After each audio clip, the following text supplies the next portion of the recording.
Chicago. But I don't want to waste any more time, and I want to introduce our first guest, who has an enormous following on social media. He does such a wonderful job in covering anything and everything that is politics, and of course I'm talking about Ed Krassenstein from the Krassencast. Does just a wonderful job, and he's joining us right now on the show. Ed, I do appreciate you taking the time to join us, my friend. How are you? Yeah, thanks for having me. It's a pleasure to be here.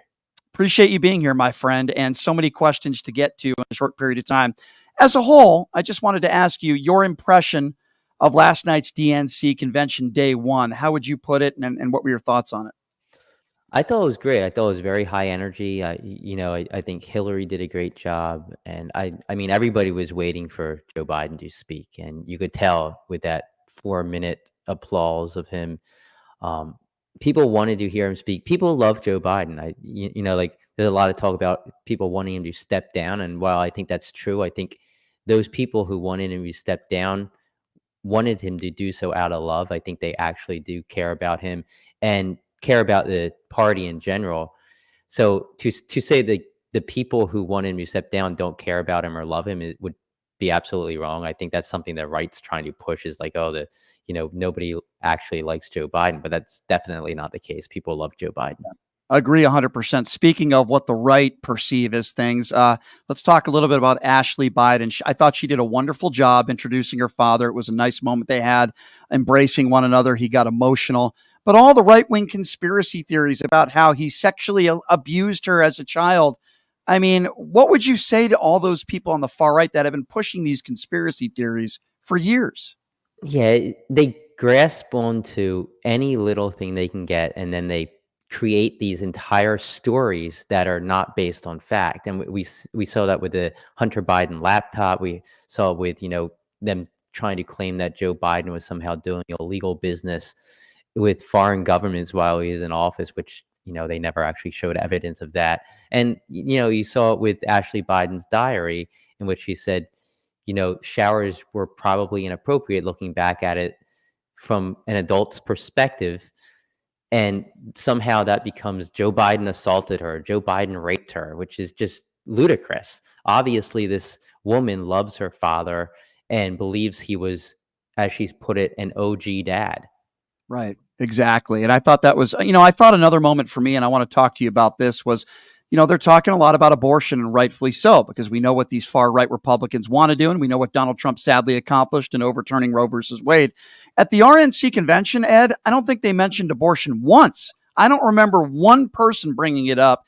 And you had those women up on stage, right? You had that couple last night, woman who almost lost her life because she couldn't have a legal abortion. She's lucky to be alive. And you had another woman said that horrible story that her stepfather had raped her when she was 12 and she got pregnant. And all those women with personal stories, and there were a lot of people choked up. I was one of them. What did you make of that moment? And this didn't feel to me to be pandering to try to get votes. This was a real issue, talking about what most people would consider the number 2 issue on most people's minds in this country, which is abortion. Yeah, and it's an issue that's going to get the Kamala Harris, Tim Walz party votes. People care about this issue. And to see it put in such an emotional way, I think will do wonders for their campaign, but also just to let people know about what could happen if Trump wins the presidency and if he continues his assault on women's rights and reproductive rights. These types of things will happen, and they have happened, right? I mean, it's not something that is just like fear mongering, right? This stuff is actually happening because of actions that Trump took while he is in office. Mm-hmm. Yeah, no doubt. If you're just joining us, Ed Krassenstein from the Krassencast does a great job covering anything and everything that is politics. Of course, the DNC tonight, day 2. Ed, what do you want to hear from Michelle Obama, Barack Obama? I know there's a lot of Republicans, actually, that are going to be speaking, a plethora of them. And I want to get your thoughts on that as well. But what do you want to see tonight? Well, I think whenever you talk about Obama, it is the energy that he brings and the people he gets to pay attention. His favorability rating is well above 50%, and that's unheard of for politicians nowadays, right? So when he speaks, people listen. When he speaks, people love listening. And I think he's going to talk about what Harris can do if she wins the election. I think he's going to talk about what she's done as an attorney general, as a DA, as a senator, as vice president. And people are going to start to come to the conclusion that, this woman is going to be a really good president. And I think Obama's endorsement, but when he talks about her, when he, the energetic way he talks about things, I think that can definitely help her campaign.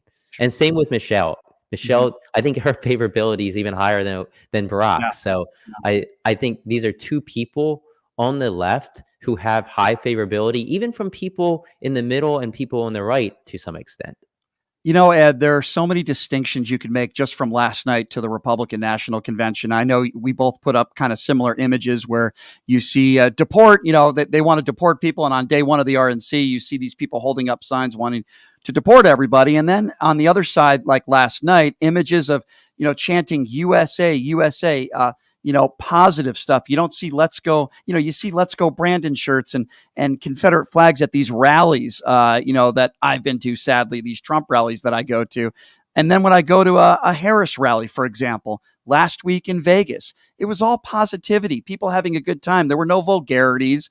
There were no, those types of personal insults that you would see at a Trump rally. Don't you think that's like just such a huge distinction, not just from the rallies, but from the Democrat National Convention last night to the Republican National Convention?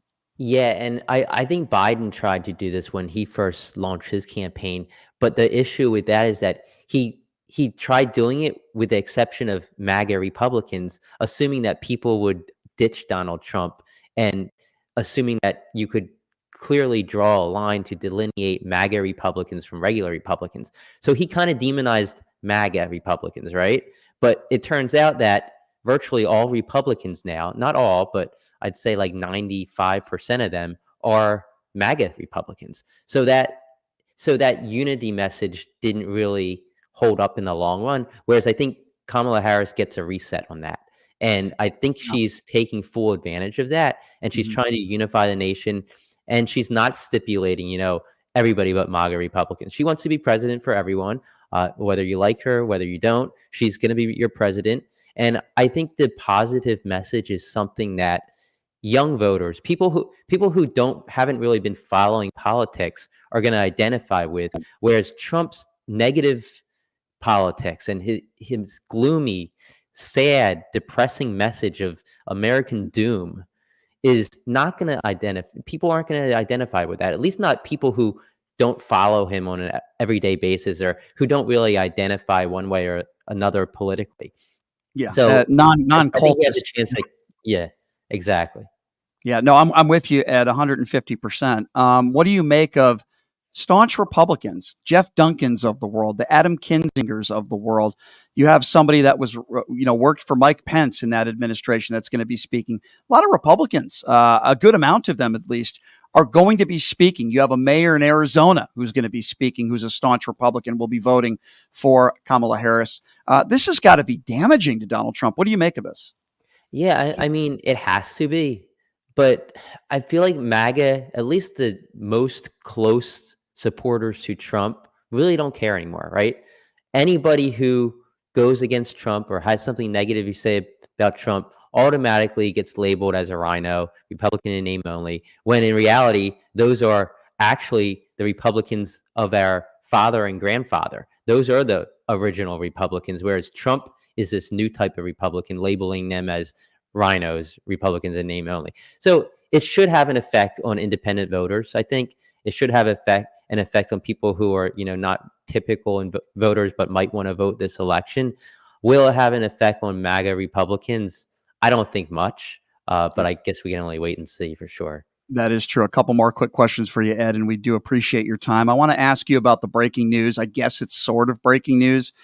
Robert F. Kennedy Jr.'s vice presidential running mate, Nicole Shanahan, does this podcast. It's circulated on social media today, pretty much saying, well, we're either going to back out and if we do back out, we'll probably support Donald Trump. And then, that video that came out several weeks ago of Robert F. Kennedy Jr. and Donald Trump, where he's basically offering Kennedy a spot in his administration if he backs out of the race. I mean, to me, it just seems like Robert F. Kennedy Jr., if he does do this, and I think he will, this whole campaign was a fraud. it was all fraud and he's a fraud and he's only doing this so he can either get a job in the Trump administration or the Kamala Harris administration. What we've heard is she ignored that call, which I think was the right thing to do. What do you make of this story?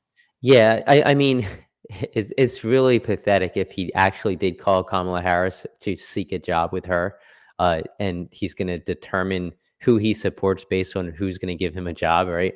But like, I find it hard to believe that he actually ever thought he had a chance to win this election. Personally, I think some of his policy ideas are good. I think some of his conspiracy theories are whack. But he also has had affiliation with Steve Bannon, who is Trump's main campaign person from years in Mhm. the past. So the idea that he wanted more than just a job, I don't know. Like I don't think he ever thought he had a chance to win the election. No independent candidate will until until the election system changes to allow their candidate to get votes. So I don't know. I don't know what to make of it. I don't think it's going to really help Trump regardless. Uh, Actually, the polling numbers show in most cases that an RFK candidacy hurts Trump more than it Right. hurts Kamala Harris. Yeah, I agree with that 100%. I've talked about that. I'm curious. You have over 1 million followers just on X alone. You have a huge platform, and there's a reason for that because you're really good at what you do. What is like the biggest complaint you hear from the right, from people that reach out to you? I would imagine you get a lot of messages with over 1 million followers. What are these people on the far right saying about you, like in your inbox? Because I notice you take messages from just about anybody. And I don't know. I would imagine you don't have the time to read all of them, but what's like the biggest criticism from like a MAGA Republican when it comes to you? I mean, it's just stuff like, "Oh, you're a liar," or "You're a pedophile," or "You're a scammer." You're paid to post. That's the most common one I get is you're paid to post.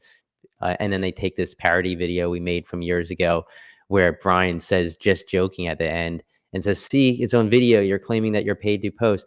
So it's like you got to take it with a grain of salt. And I definitely laugh reading some of the messages I receive from people. Yeah. Definitely a lot of hatred out there. But like I said, you got to take it with a grain of salt. Did you ever like if somebody told you 10, 15 years ago you'd have this kind of platform and you'd be this popular with this kind of following, what would you have said? Yeah, I wouldn't believe it because I really didn't follow politics until 2016. I really didn't pay too much attention. I didn't vote in my first election until Hillary versus Trump. Mhm. So yeah, 10, 15 years ago, I probably wouldn't have believed it. Well, you're good at what you do, so I'm certainly not surprised at it. I appreciate you, by the way, sharing some of my videos. I will be going to the Trump rally on Friday, so we'll see if we can get some shots of those Bibles and gold sneakers again. But Ed, love what you do. I appreciate you taking the time to join us on what is a very busy time for everybody that covers politics. Love to have you on again before the elections, my friend, and I do appreciate your time, sir. Thank you so much. Yeah, I'd love to come back. Thanks for having me. Appreciate that, Ed. Thank you so much. Love what this guy does. There's a reason why he has such a huge following. He's really good at what he does. Check him out. Not that he needs more followers. He has so many of them. He's got over 1 million of them on Twitter. But Ed Krassenstein from Krassencast, we really do appreciate him taking the time to join us. He reminds me a lot, even though he's not like a Republican or a former Republican, but some of his content, he reminds me a lot of Ron Filipkowski, who's going